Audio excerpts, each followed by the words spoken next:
Revista Venevisión, líder en opinión, por tu canal independiente, Venevisión. Vamos a conversar con Tomás Guanipa, es secretario general de Primero Justicia. Como siempre, bienvenido. Gracias, Eduardo, un placer, como siempre, estar aquí. Bueno, en los últimos meses y particularmente del 12F hacia acá y dentro del marco de la agudización de las protestas, la economía mantiene un protagonismo de alta expectativa para el país, incluso en términos negativos. Hoy Correo del Orinoco publica declaraciones del Partido Comunista de Venezuela donde ellos piden que eso se atienda y se resuelva y que debe ser reconocido en el tono necesario. ¿Cómo vienen ustedes desglosando estas variables desde un punto de vista técnico que incluso trasciende al debate ideológico y que conviene a todos los venezolanos que sea resuelto? Mira, creo que es el gran problema de los venezolanos. O sea, el país tiene una crisis institucional, una crisis en sus valores, en términos de lo que representa el gobierno nacional, una crisis social, pero tiene una crisis ahorita urgente, que es el tema económico por el cual están atravesando todos los venezolanos.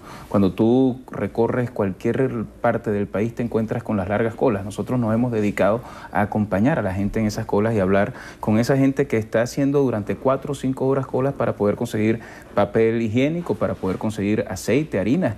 En algunas oportunidades, algunos de ellos nos comentan, bueno, estoy aquí en esta cola y no sé si cuando llegue todavía voy a conseguir o ya se habrá acabado. O una señora que me dijo en la Sabelica, allá en Valencia, que era la 4ª cola que hacía en el día para completar lo que necesitaba para hacer de alimentación en su casa. Entonces te das cuenta que esa situación está haciendo de Venezuela una olla de presión que lamentablemente tiene como contraparte un gobierno que le da la espalda a la realidad de lo que está viviendo y que lejos de asumir la protesta que ha habido en la calle y asumir la crisis que ellos mismos han generado como un mecanismo de abrir un compás en el que exista un acuerdo nacional que pueda revisar las políticas económicas en un gobierno que se ha dedicado a destruir la capacidad productiva, a despilfarrar los ingresos productos del petróleo, pues lo que hacen más bien es seguir dando la espalda a esto y generar cada vez más caos en los venezolanos. Un gobierno que después de 15 años de decir que este era un país donde no había que aumentar la gasolina, hoy plantean el aumento de la gasolina.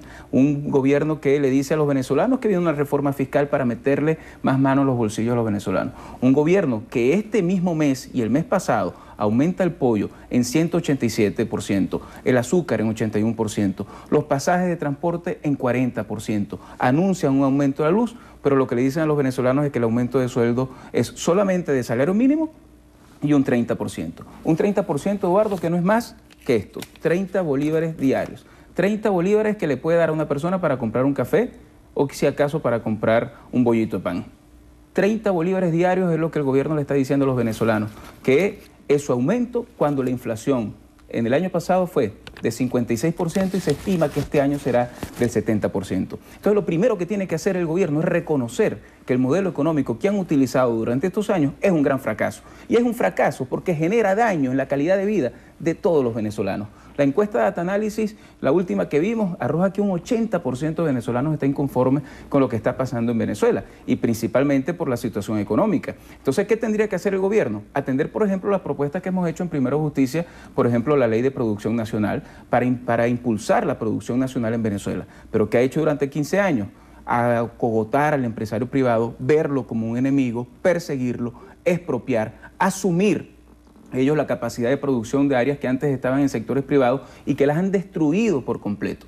Un país que ahora tiene que importar maíz, un país que importa la carne, un país que importa hasta leche, es un país que está dejando de producir lo que tendría que producir para poder satisfacer el mercado interno. Ahora, Guanipa, ¿existe diálogo? Pregunto, en su vertiente política, pero particularmente en esta que estás aludiendo, la económica, ¿se está avanzando hacia fórmulas que nos permitan ser más productivos y que logren abatir temas como desabastecimiento e inflación?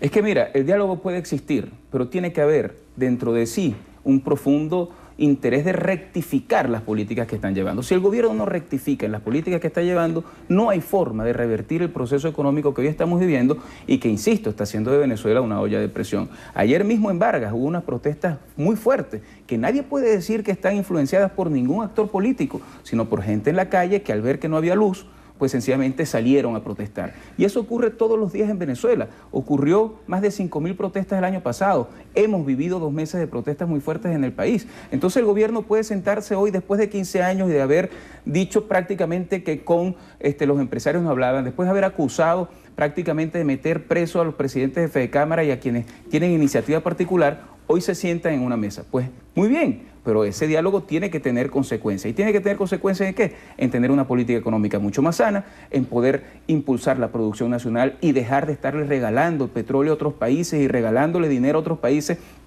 para comprar afuera lo que pudiéramos hacer aquí, en generar una política de empleo que sirva para que la gente pueda echar para adelante y no que tengamos hoy, por ejemplo, la cantidad de jóvenes desempleados que existen en Venezuela o subempleados en la economía informal.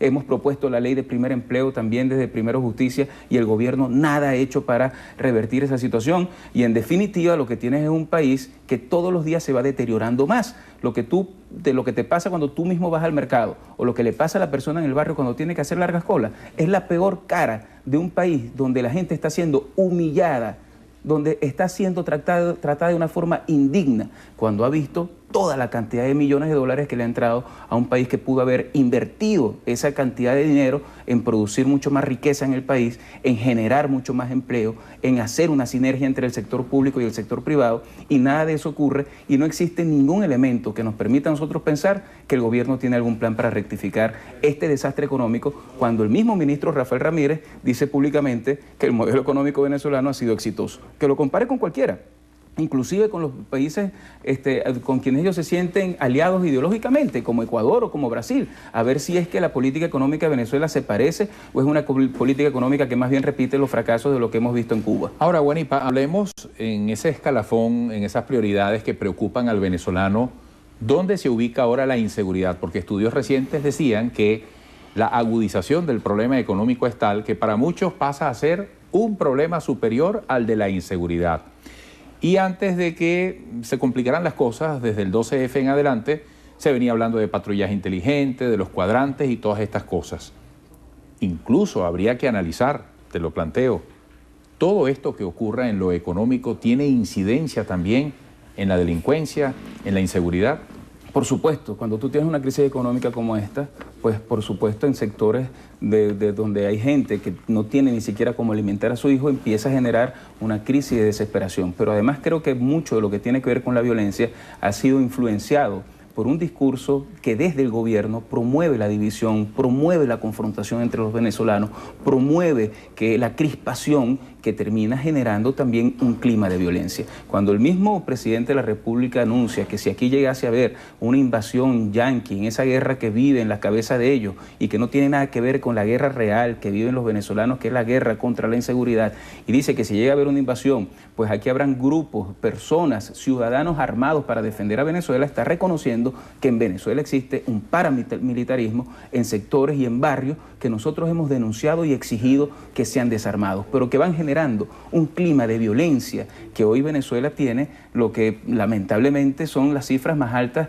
del hemisferio en términos de cantidad de muertos. El año pasado alrededor de 15.000, en lo que va del primer cuatrimestre estamos hablando de más de 4.000 personas que han perdido la vida. Hemos sido impactados los venezolanos con el caso, por ejemplo, de Gustavo Jiménez y de su compañero que fueron asesinados en el Ávila, del presidente del Consejo Municipal de Libertador, de un concejal de San Sebastián de los Reyes, de una escolta presidencial. Y no lo digo por un tema político. de tinte político, sino porque para cualquier ciudadano si eso ocurre con personas que más o menos han sido resguardadas o que han tenido algún tipo de seguridad, ¿qué puede pasar con el más pobre o el más humilde? Lo que ocurre con unos jóvenes de 16 años que salen de una fiesta y porque se perdió un celular lo asesinan, o con lo que ocurre con un joven de 22 años que en la cresta, en Petare, le lanzan una piedra y lo matan. Al final es la realidad de lo que está viviendo un país donde tus hijos no sabes tú si van a llegar a viejos, donde ni siquiera tienes la perspectiva de que puedas alimentarlos y progresar. Y eso tiene que obligar al gobierno a hacer una rectificación y un cambio de rumbo radical, porque lamentablemente sus políticas han fracasado. Cuando tú divides las policías entre policías amigas y enemigas, en vez de buscar un mecanismo en el cual toda la seguridad del país pueda unirse en función de los temas de seguridad, lo que estás haciendo es promoviendo aún más que existe inseguridad en el país. Cuando tú no logras trabajar con todos los alcaldes y con todos los gobernadores para someter planes a la sociedad civil, a la ciudadanía que permita garantizar la vida, pues lamentablemente no estás haciendo nada para mejorar la calidad de vida y la seguridad de los venezolanos. Pero peor, cuando controla las instituciones y hace que la Fiscalía y que los tribunales en Venezuela sean herramientas para la persecución política, y tienes al SEBIN persiguiendo al que hizo una guarimba o al que hizo una protesta y no persiguiendo a los que roban y asesinan, está generando una distorsión muy grave en Venezuela. Criminaliza la protesta, pero la impunidad te permite que cualquier persona pueda delinquir en el país con absoluta libertad. El problema de la inseguridad se ha agravado de manera tangible en el reciente corto plazo. Pues yo creo que es obvio que se ha agravado. Lo que vemos todos los días en la prensa, lo que vemos todos los días en las noticias, lo que nos pasa todos los días a los ciudadanos comunes, pues evidentemente demuestran que la inseguridad se ha agravado. Y se ha agravado conjuntamente con la situación económica y social. Es decir, estamos viviendo uno de los peores momentos del país.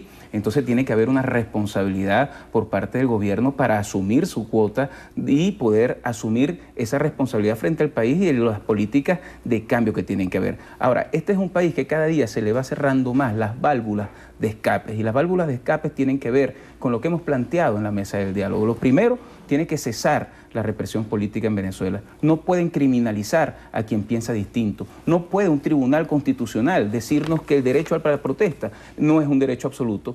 Bueno, para eso está, la mejor respuesta es el video que tenemos del presidente Chávez cuando decía que para protestar en Venezuela lo único que hacía falta era la voluntad. Ahora resulta que nos quieren poner como cortapisas a la posibilidad de protestar. Pues aquí los venezolanos tenemos derecho a protestar y a protestar en la calle. Hemos hablado de que debe cesar la represión política en Venezuela, pero también hemos dicho que tenemos que entrar a una comisión de la verdad para que podamos investigar lo que ha ocurrido en estos 2 meses y que se puedan castigar a los culpables. Y en tercer lugar, tiene que reinstitucionalizarse el país y tenemos que buscar cómo lograr que existan instituciones que no estén al servicio del gobierno. Y en ese sentido yo no quiero perder la oportunidad de hablar de una familia que está pasando una situación muy grave. Hace pocos días fue canonizado el Papa Juan Pablo II, el Papa de la familia.